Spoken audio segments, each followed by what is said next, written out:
Dulu, sikit-sikit sakit kepala sampai saya takut nak keluar rumah lama-lama. Nama saya Jailani. Saya bukan jenis suka mengadu, tapi satu benda yang lama-lama buat saya susah hidup, sakit kepala yang datang tanpa isyarat.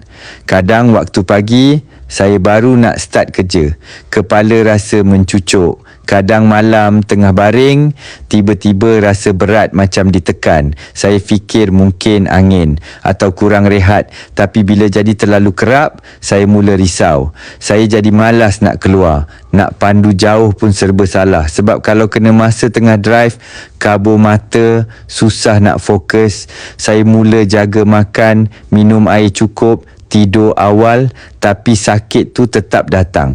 Satu hari saya terbaca pasal jus Ratu Pari. Saya tengok ramai share pasal herba bunga maharani, misai kucing, kulit kayu manis, herba yang orang lama guna untuk bantu redakan tekanan dalaman and stabilkan badan. Saya cuba. Satu sachet pagi, satu malam, tak berat, tak pahit, tak ganggu rutin.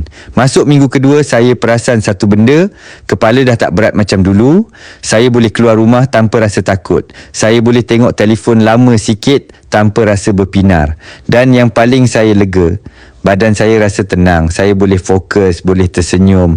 Saya tak kata ini ubat, tapi bagi saya, inilah ikhtiar. Kalau anda selalu pening, selalu sakit kepala tapi tak tahu punca, cuba dulu, tekan beg kuning, baca dulu, tengok herba dalam tu. Kadang satu ikhtiar kecil boleh bantu hidup kita jadi lebih ringan.